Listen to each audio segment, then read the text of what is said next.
meeting to order. Start with the Pledge of Allegiance. Allegiance to the flag of the United States of America, and to the republic for which it stands, one nation, under God, indivisible, with liberty and justice for all. Roll call. Mochler, Here. Graylobe, Here. Brady, Here. TZ, Here. Gilbertson. Here. Conflict of interest declarations. I have one, I have a driveway application, so Dave will have to handle that. Okay. Hearing no others. Approval of agenda. Second. A motion and a second. Any further discussion? Hearing none. All those in favor say aye. Both same sign. Motion passes. Approval of minutes. All four of them, all look good to me. I move to approve. I'll second. Yep. I have a motion and a second. Any further discussion? Hearing none. All those in favor say aye. Aye. Opposed, same sign. Motion passes. Are there any visitors to be heard?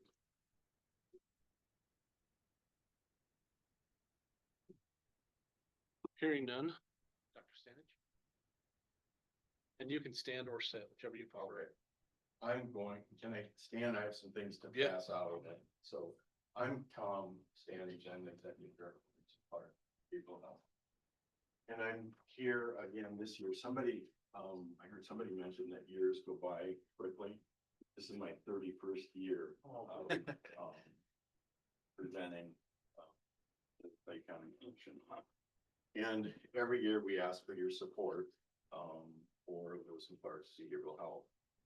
And historically, my job has been to come down and kind of tell you a little bit about our services and individuals that we serve in Lake County. Madeline Miller is with me today because she's going to explain a little bit about our new crisis care center and what it means for the counties that we serve. But first, I just want to kind of go over numbers a little bit to try to help you understand the services that we provide. And we are in our new facility, brand new facility. And if you want to come down and do a tour, I'd be happy to give you a tour at any time. It's also easier to describe what we do. And so when you look at these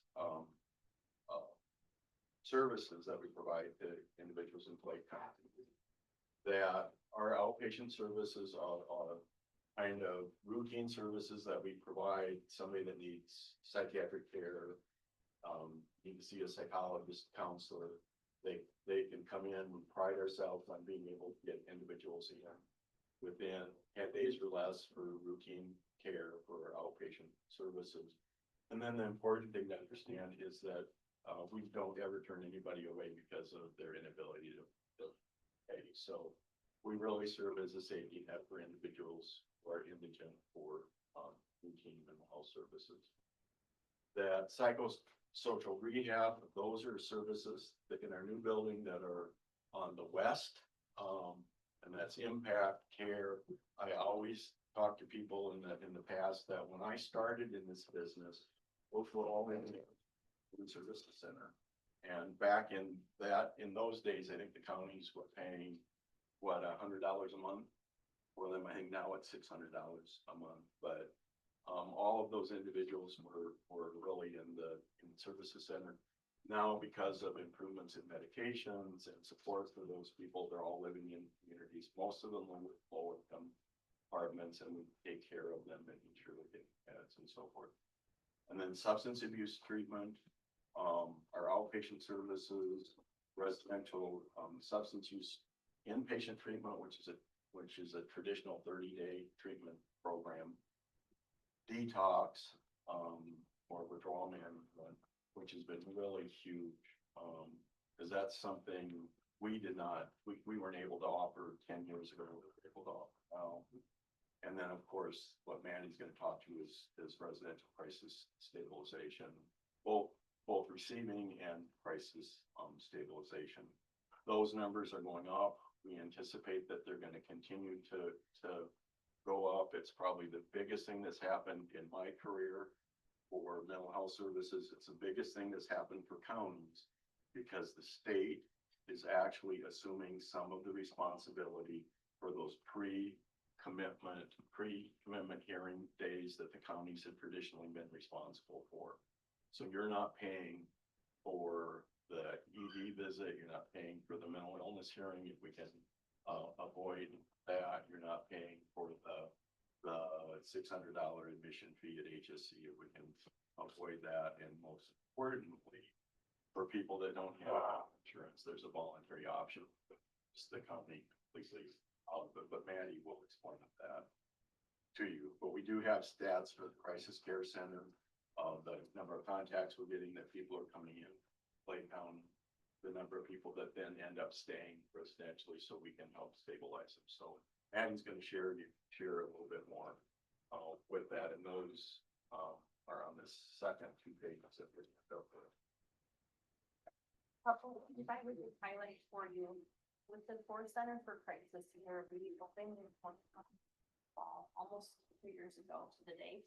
And since then, we have just seen continued increase in voluntary utilization of services. And can I say, can you go to the podium so you have a mic? Oh, Yeah.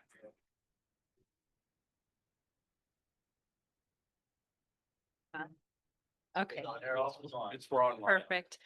So historically, if you were someone without health insurance or without knowledge of what to do if you were in a mental health crisis, really your only option was to call 911. Law enforcement would respond to you, go to your local emergency room. One of the biggest things we've seen is a significant decrease in the number of ER visits for the emergency room in Yankton. Visits for mental health have gone down between 70 and 80% since we opened 2 years ago. I don't have the data for the emergency room here in Vermillion, but I would imagine that it's quite similar, that there's been a huge decrease in the number of presentations for just behavioral health without any other medical concerns. That's huge not only for cost consideration, but for the emergency department, so they can focus on people that are the sickest medically, but also for individuals that really are getting the right care at the right time.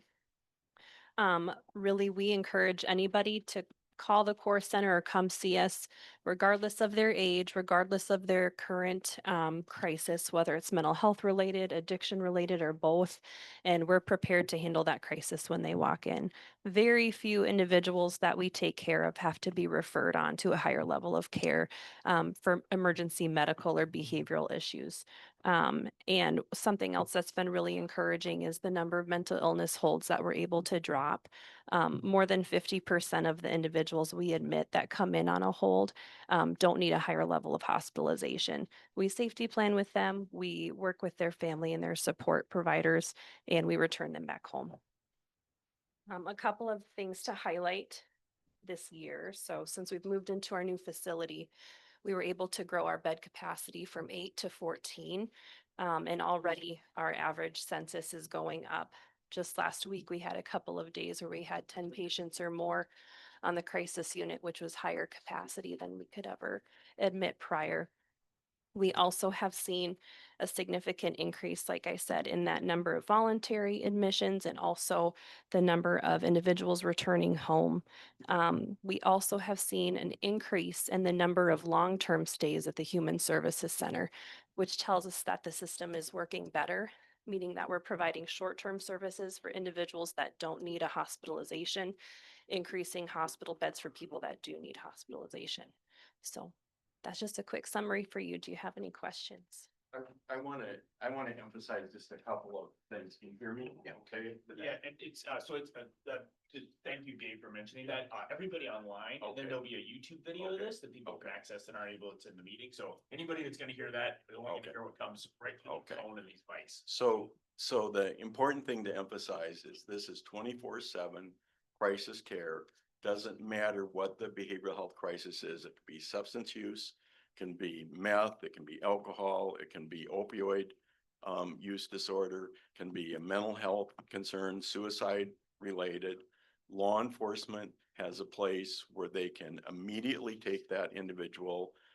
We were in a meeting probably last fall, where one of the deputies from one of the counties said they thought they did something wrong because they brought somebody to the crisis care center and they were told they could leave in 15 minutes. So the kind of turnaround that you have for law enforcement is incredible. We're not doing any pre-screening. If somebody does then need to go on to a higher level of care to HSC or McKinnon, we're making those arrangements. There are times when we may hold somebody for 2 or 3 days and decide that they really do need to go on for a higher level of care, but we're managing that. Law enforcement's not sitting with somebody, babysitting them until that can happen. They're not sitting in jail. Just huge ramifications for the counties. And taking the counties out from under a lot of those costs, indigent care for emergency room visits. I know in Yankton County, there's been a lot of back and forth between the hospital and the county in terms of exactly what is the county responsible for while a person's on a mental illness hold. So just eliminated all of those issues.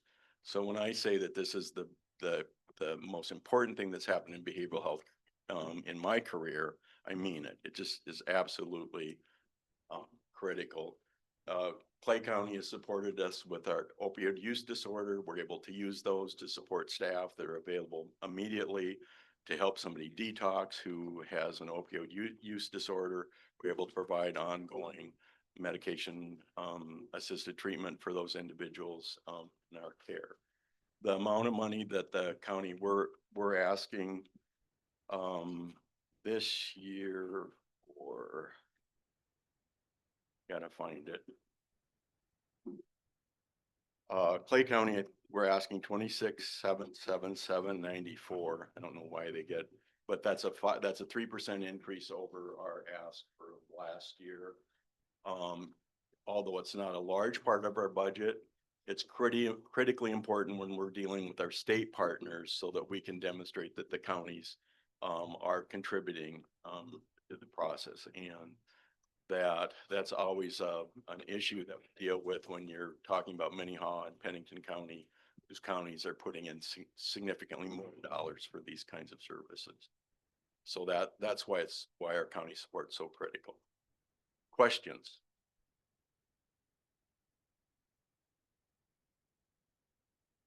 Didn't want to have any. Thank you. Well, I mean, I'll share, I remember your earlier presentation a couple years ago, and this was the sort of impact that you were forecasting at that time. So Yes. it's really good to see that proven out with the data, and I'm just happy for all of us that is working out the way you guys intended it to. yeah, and the big thing that's happened in the new facility is that when we talk about the 7 beds we had there, that those were all rooms where people were doubled up. So the reality is if you had a female in one room, you couldn't admit a male there. So just the capacity that we have is just so much more robust than what it was. So we see it just continuing to grow and providing better care. Thank you. Thank you. Lane?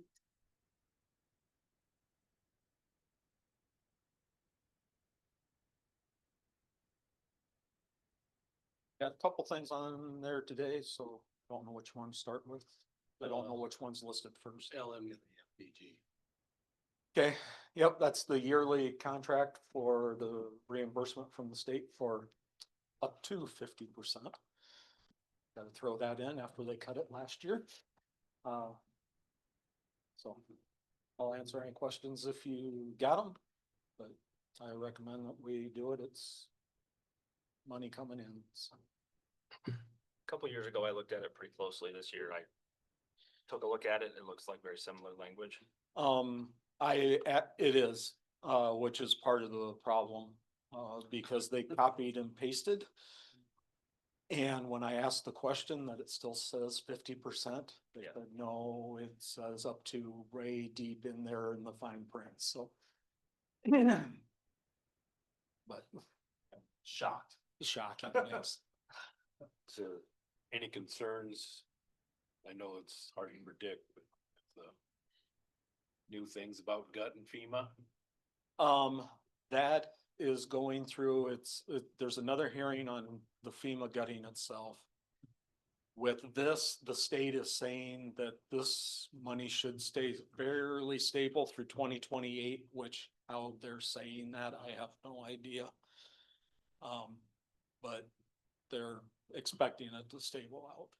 Okay. So. Good.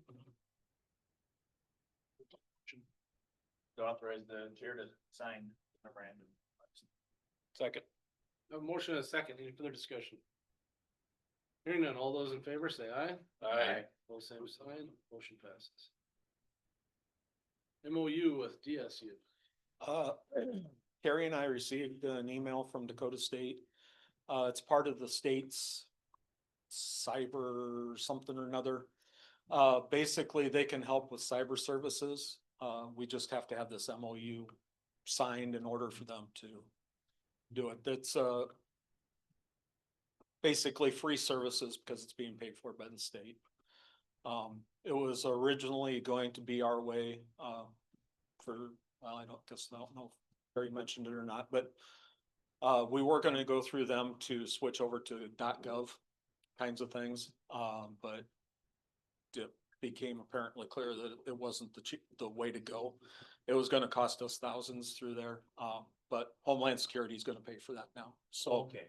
And Uh, isn't that still, is that still checked in here or not? Okay. Well, that's probably one of the things that they That will could do. Potentially work off, Yes. but that's gonna end up being. Yep. Okay. Yeah, so we got $16,000 to transfer everything over to .gov probably next year. But, anyway, once the agreement's signed, then there are services we can get involved with through Dakota State. So I move to authorize the chair to sign the memorandum of understanding. Second. I have a motion and a second. Any further discussion? Hearing none, all those in favor say aye. Aye. Both same sign, motion passes. Send me copies, Karen. I put the signature sheets Oh, What's in that? Travis's Oh. packet. The signature sheets that Lane will need. Yeah, so Carrie's got some,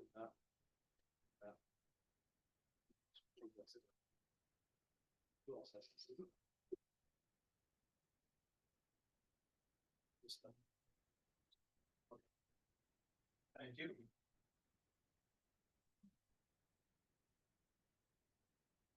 Worry.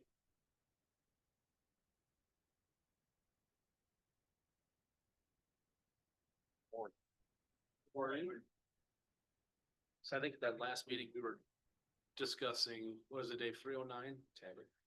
Yeah. Yep. 309 at universities and see somebody's mowed. Yep, Brent and I had been discussing that, and I said, we gotta do something with that, and we did mow it, and I said, I'll go back later on when the new growth starts, so it's easier to kill it. But I noticed that there's some other roads too that we should be doing stuff with too, so. Okay. But I will be back out this fall trying to get over the county roads again. I've got one township left to do, and then I'm gonna try and do the county roads again too, so.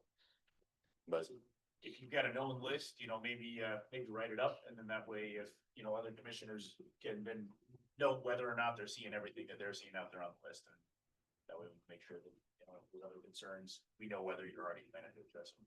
okay, Well, I think it's kind of overwhelming for you this year, isn't it? I know my yard is. Yeah.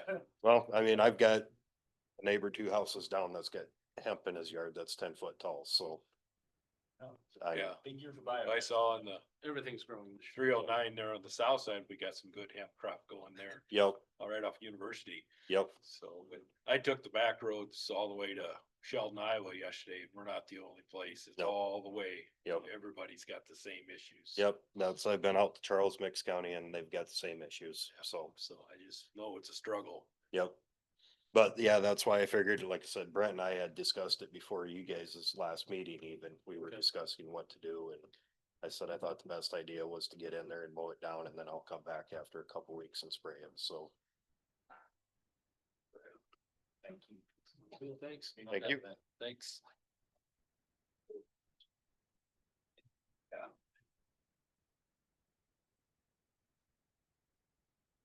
We've got the fuel quote for the Wakanda shop. Fallen oil was lowest on that.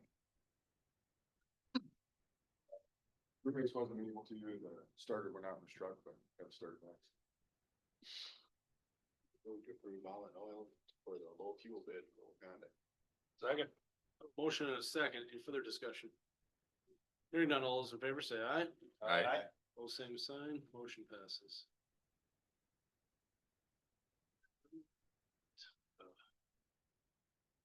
Change And that signature for Southeast. Oh, yeah. Yeah. And what I was kind of told is, so we pay and then that just shows that they just keep track and then they just reimburse system like the state does. Yeah, we have to give them the bill. So this would be one of the expenses that we can apply the agribusiness grant to? I believe so, yes. It's, So. Want to double check, just make sure that, just go ahead and sign that, send that back. Yep, I think, you know, this needs to get done to, as preparation for this project.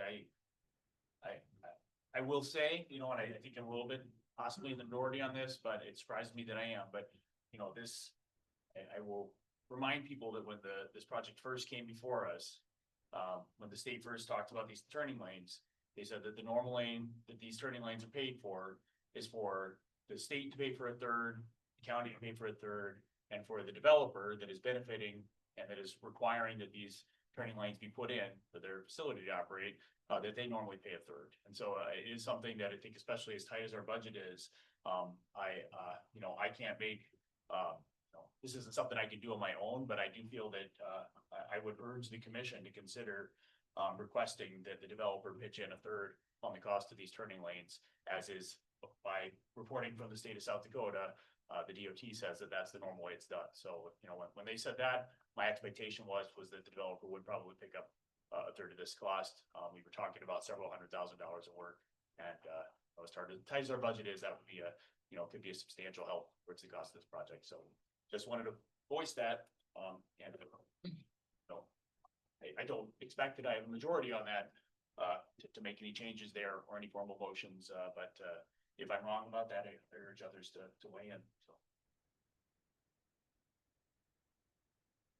all I'd have to say on that is Southeast went forward with the understanding that we have in place. And so to change midstream would be dirty pool, I think. Well, there have been a lot of changes, you know, we're waiting now on an updated estimates on the cost of the road, so it would be substantially more expensive than we thought originally. You know, this is a change order, so this isn't exactly the same arrangement that we had, you know, on this, you know, this is something that's changing, things do change. I expect that they have some changes in, you know, the scope of their project versus exactly what they thought when they were getting going, and you figure out the reality on the ground. But I think that was an error that we made. And I think that, yeah, I feel that I owe it to my constituents to bring that up. That's fine. I don't think it was an error, so. Anything else for, Nope, I'll just go ahead and get that signed and send it off, so. I moved to authorize the chairman to sign this change order. second? I have a motion and a second. Any further discussion? Hearing none, all those in favor say aye. Aye. Pose same sign, motion passes. Dave, you wanna handle this one? Driveway application for Travis Mockler. Yep. Everything When looked at it, everything looked good. looks good. Good. And Carrie's got the check. Okay. Here, get the check. Okay. Entertain a motion.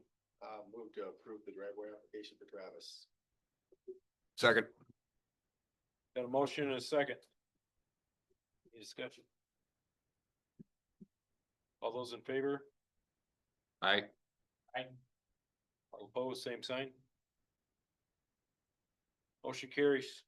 You have to sign it, David. Oh, I have some. So,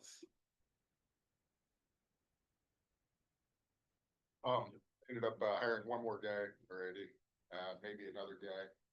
Waiting on HR to get back, but first guy I hired is Isaac Cheka. Seems like a good kid, so hopefully it works out better than hiring people in November, so. Try a different month. But Well, good.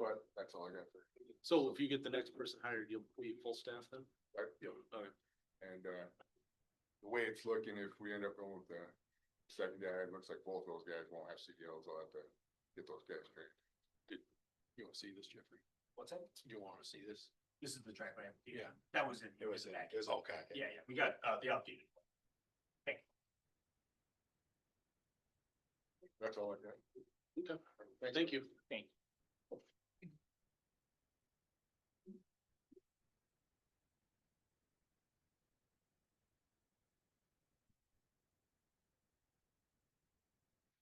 And we'll wait till 9:30. Just, I mean, you can come on. But just in case anybody happens to pop on or whatever. Yeah.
We get to see the vouchers. Yes. I'll entertain a motion. Move to pay the vouchers, including the late one that came for reimbursement. Thank for you. help. I'll second. I have a motion and a second. Any further discussion? Hearing none, all those in favor say aye. Aye. Both same sign, motion passes. Then we have a resolution to close the auditor's office on 9/5 and 10/27 to 10/29, 2025. I move to approve the resolution to close the auditor's office.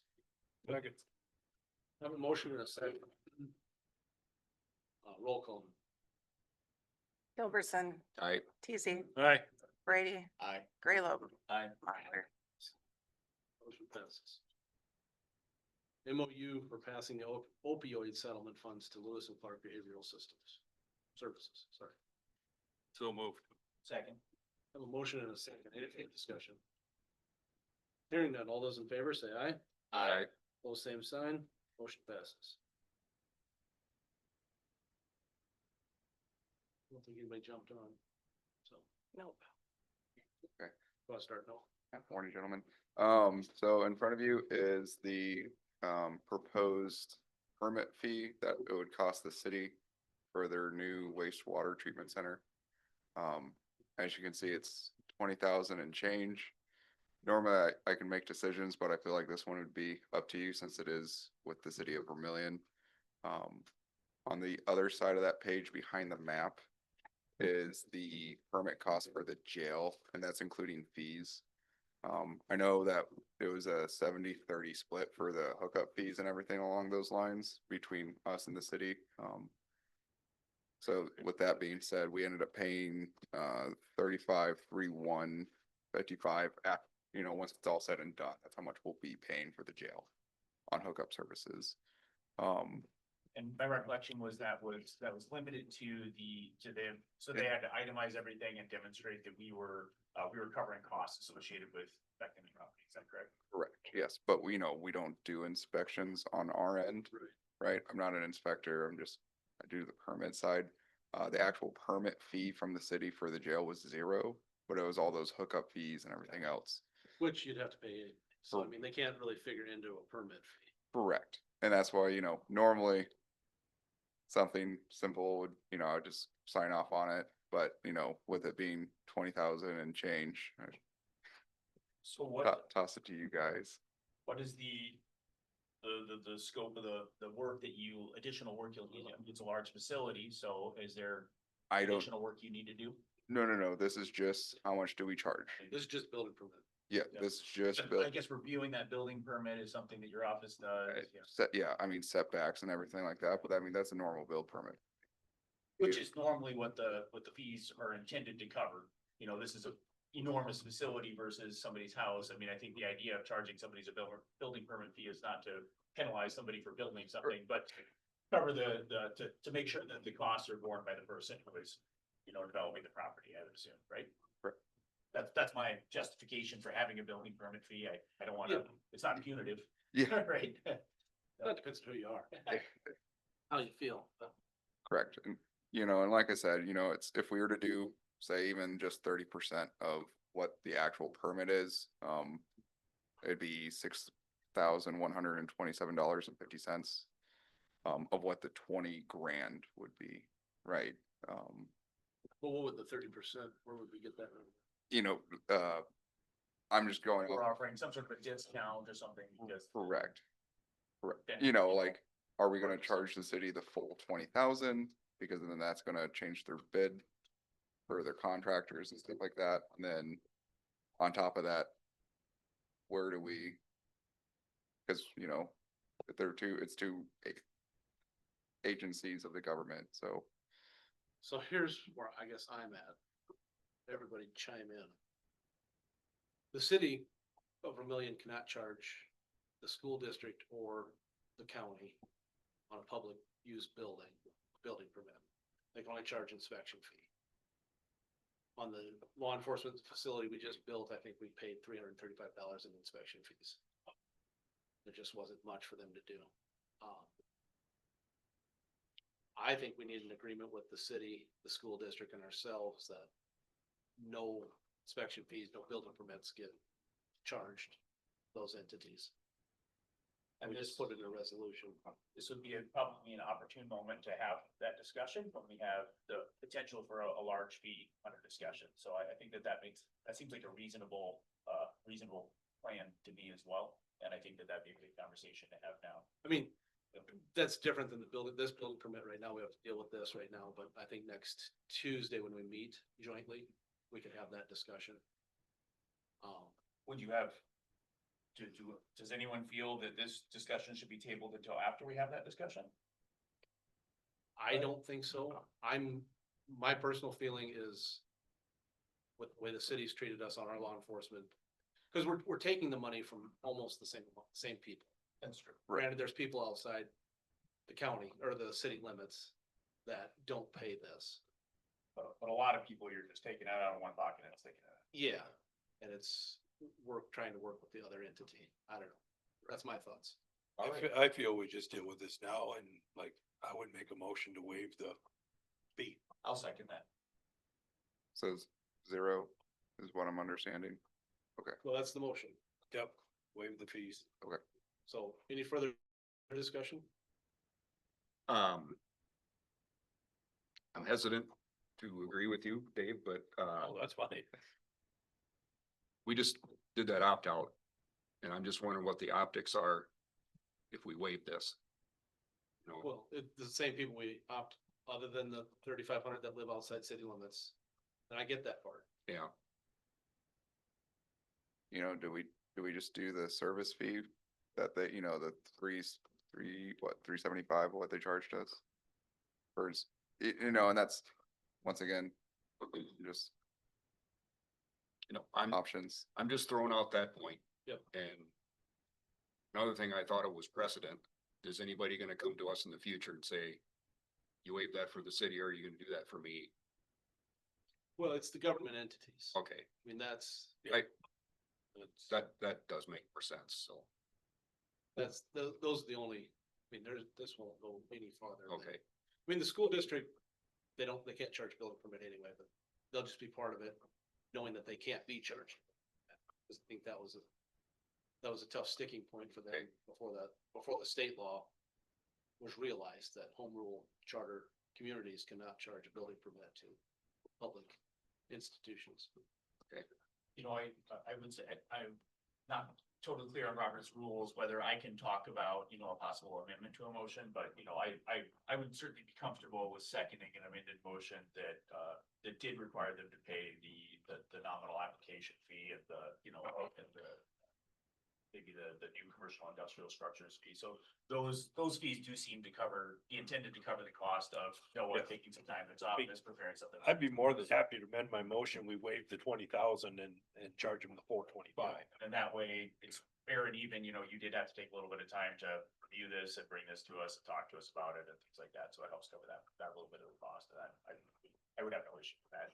We So what was the, Drop the 20,000. dropped to 20,000. We waived the $20,000, Add the 425. add the 425 for the structures? the city fees.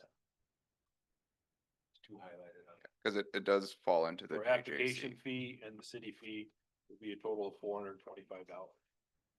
I don't feel strongly about that, but if that was something that made, you know, Glenn feel more comfortable or anything. What are city fees? So the facility falls right into the JJZ. So, So that's a fee they're charging on themselves. Yep. So we don't even need to use that one. That's their own. Yeah, so Right. We don't need to. So primarily the $75, you know, just submitting the application so that the question is asked, because we don't yet have an understanding of whether we universally waive all of these, and so therefore at that time that they submitted this, it required, you know, staff to do some work on it, and that's what's appropriate to be done. It's $75. Yeah, So we charge them the $75 for the application. Is that what? That would be a reasonable. So I'll make a motion that we waive the 20,000, $20,350 in fees, and we charge them the $75 application. I second that. I have a motion and a second. Any further discussion? Hearing none. All those in favor say aye. I, Both same sign. Motion passes. thank you, gentlemen.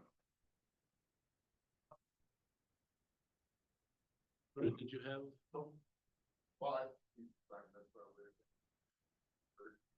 Oh. Yeah, you've got it. We get to see the emergency management information from the state. Yep.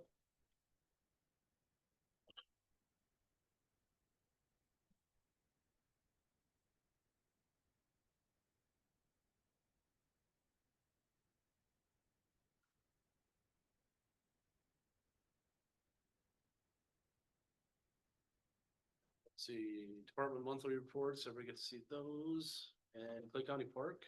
Yeah, we had a meeting, last Thursday. And, we, you know, it was a regular monthly meeting, but we specifically, having gotten some feedback on the change to the hunting and trapping policy on the county-owned ground. We wanted to make sure that anybody that had, strong opinions about that, had an opportunity to voice them. So we had a more public meeting than we normally had. We had a public comment period at the beginning. The comments that we received were overwhelmingly in favor of the changed policy. However, there were a couple very eloquent comments that came up that we, you know, discussed quite a bit, particularly describing the lack of publicly available hunting ground, in the county. So, the final action at the end of that meeting was to leave the current policy in place, but we as a board are considering some programs that the state has. I think of a special interest. We haven't made a final decision on it yet, but the CHAP program, and that would allow some hunting, you know, and we would be able to say what sorts of weapons would be legal to use, and we could strictly control how many hunters had access, and when they could come in, and then that would provide a revenue stream, and it would provide additional hunting access, and it would provide a liability protection. So, you know, if we were to go some other route where we you know, we had some discussion about, well, would we as a park maybe want to sell like within the park day passes or something like that? If we do that, we take all liability on ourselves. So one of the benefits of the CHAP program is that the state would have all liability for any hunting actions in there. So, it did seem like, it seemed unanimous that, everyone felt that, not allowing trapping in the county owning parts of the park was the most appropriate path forward on that side of it. But the hunting question is still open, and we tabled the discussion of that so that everybody had more time to review those different programs. And we're gonna make a final decision on whether we're going to modify the new policy at the next meeting, so. On the farm ground. Well, so we, during the meeting, the map that we had it divided up into 4 different sections. And so if you work from the river going north, section A is the state-owned ground. So that's everything that goes to the north edge of the woods that have the campground in them. And the rules on that regarding hunting and trapping are set by the state. We don't have any control over them. That's not an active area of discussion. Currently, archery hunting only is allowed between certain dates. You have to have your tree stand out at certain times. Trapping is allowed by permit only, on that whole parcel. So setting aside that, which we were discussing is parcel A, B would run to be a line about halfway through the field north of where the playground is. And it cuts through that line, running straight east-west, because we're talking about these square or rectangular blocks. That like cuts through the woods with the gun club in. Now, both of the gun clubs have a long-standing policy of not allowing hunting in their woods. So, that's been, they feel that that's really important for safety, and they feel strongly about that. So, there wasn't any discussion of changing that. And then as you go farther north, you've got the, more farm fields, and you've got, the rodeo grounds and so south of the rodeo grounds or edge of the county, that'd be B. And then A is the part that goes all the way up over by the county shop up there. So all the discussion was centered around if we were to change the policy, it seems most likely we would just change the policy in that section C. So the one that includes the woods with the playground, the new prairie restoration, and then we would decide whether or not we would include any of the active farm fields. That's another area where the CHAP program can help you manage that. Frequently, the CHAP contracts will say you can't hunt if crop ground is included in the boundaries of the CHAP contract. You can't hunt those until the crop's out, because we don't want people, tenants, so that's where, yeah. So whoever operates the farmland, they get the hunting rights. That's Game Fish and Park rules. When you apply for a license, if you're the operator, you have hunting rights on that unit. So we did have a couple representatives of Game Fish and Parks, and I might be remembering that portion of the discussion. I'm not totally clear on our. So. Yeah, Well, just so you and the tenant, just so the park board and the tenant understand what you can and can't do. Right, and it seemed like most desirable would be a line that goes along the trail on the north side of the woods that have the playground in them, and wrap down around the state grounds. Yeah, well, you'd mentioned half of the That's farm ground.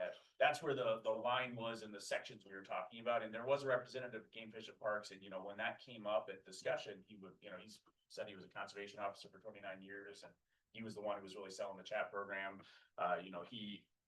He simply said that normally that if they have a contract on crop ground, that they simply If they have a contract on the crop ground. Yep.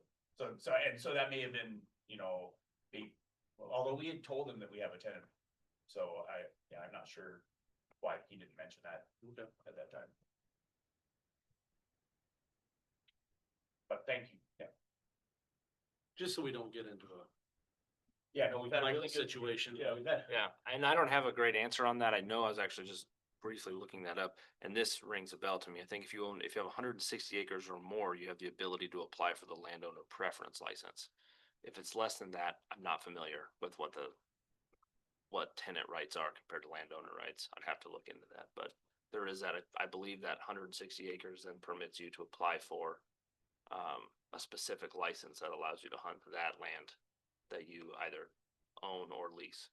But if it's less than that, which I think all the land is less than that, that I think the law is different, but I don't know what it is. Well, if we were to, it did seem like if there is a path forward where we again allow hunting on Clay County Park, if we're to change that policy, it is very likely to be paired with a contract with Kingfisher Parks, and so surely they would. Yep. Careful about that, because we know the state's very careful about their. Who was your game warden? Was it Tony Stokely? Tony Stokely, and there's a new one starting, so currently Yeah. Tony Stokely, and then there's a new one starting. Yeah, he's very knowledgeable, so. He wasn't the one who was at the meeting, Okay. I only have the first name for the one who was at the meeting, but he's an older. It's no longer no longer conservation officer, Okay. it works in private habitat development for game fish and parks, I think it's. Are we getting a new game warden for Clay County? I believe that answer is yes. I don't know who, but yes, Tony, my Tony understanding Stanley. is retired. I think he's retired or retiring. Oh, really? I hope I'm not wrong on I that. wanna say but, fine. Tanner? Is that- Tanner has been here for a while. Okay, so I think now we have, I think now we have Tanner.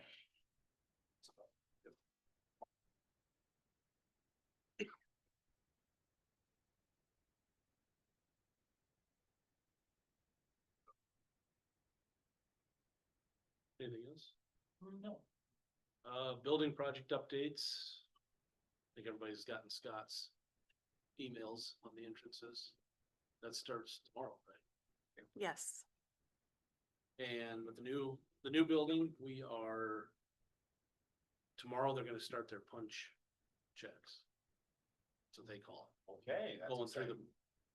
everybody's familiar with that term, where they go through and find any little flaws in the offices. I mean, they've got it sectioned off that today we're doing this area, next week we'll do this area. Awesome. So we're getting there, finally.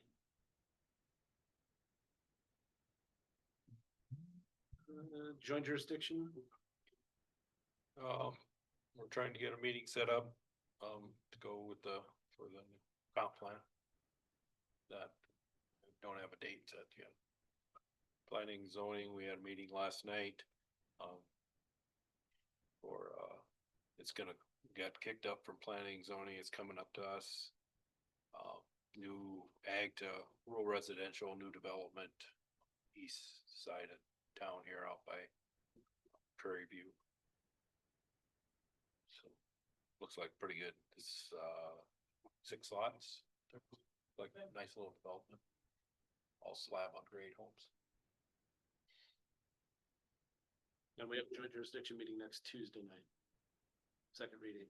For the rail Yeah. thing. Yep. I would assume it was 6 o'clock last time, right? So I would assume it's the same time. Anything from 4-H? This time, we haven't had a meeting yet. It'll be early September, so.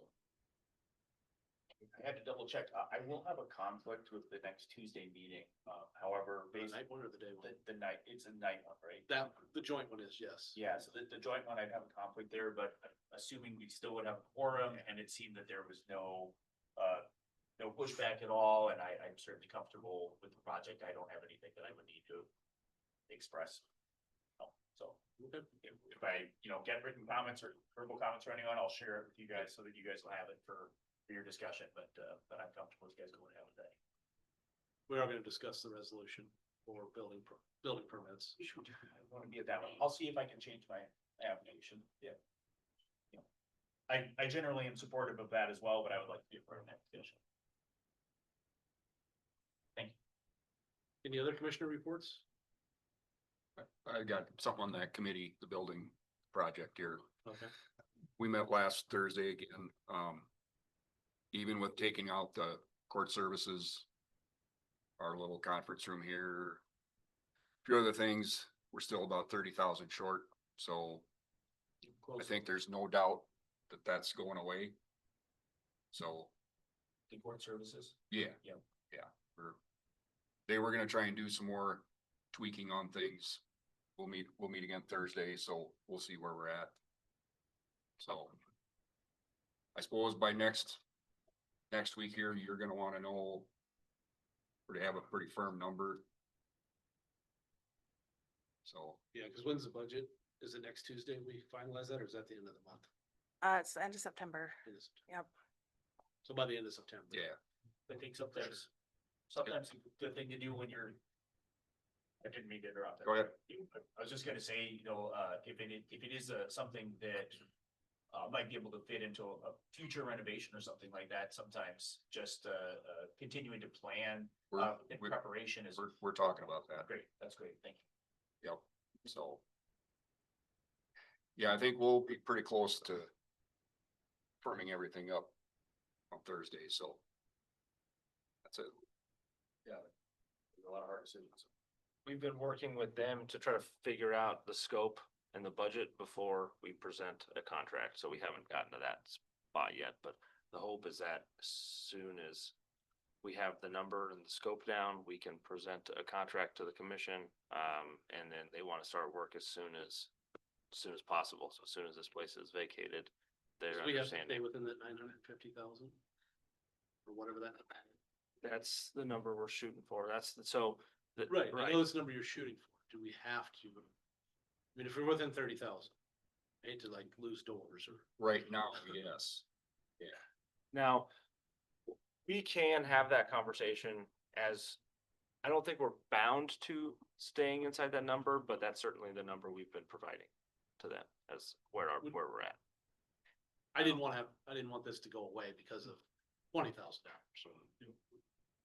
Thank you, Travis. But no matter what, that I don't think we're gonna be able to do. It's just it's too, 116,000 is what they had for that segment of the project, so.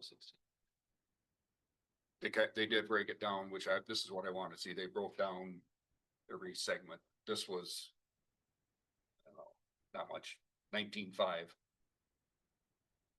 Just for doing this room over here, so, which I thought was, What were they gonna do? just got it, and then they were gonna put in a TV screen and some monitors, and, Yeah, I think some HVAC, yeah, we might have had. got it, HVAC. So, was primary. If you don't put HVAC in there, it'll cut down the executive session. so I'll know more next week what's going on, so. Good. Executive session. Yes. Nothing for you. We do have, personnel. Yes. So we also do legal. No. I can give you that. STCL for those.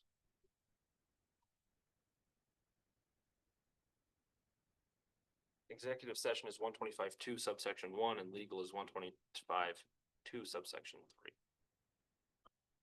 You'll make the motion, Kevin. One more time with those, you're 2,000. I'm sorry, 1-25-2 subsection 1 for personnel and subsection 3 for legal. I move we go to executive session. Codified law, 1-25-2, section 1 and section 3. I second. I have a motion and a second. All those in favor say aye. Aye. Opposed, same sign. Motion passes. We are in executive session. Yeah. See you more, okay. Thanks, Brent. Wait just a second to get everybody in the waiting room.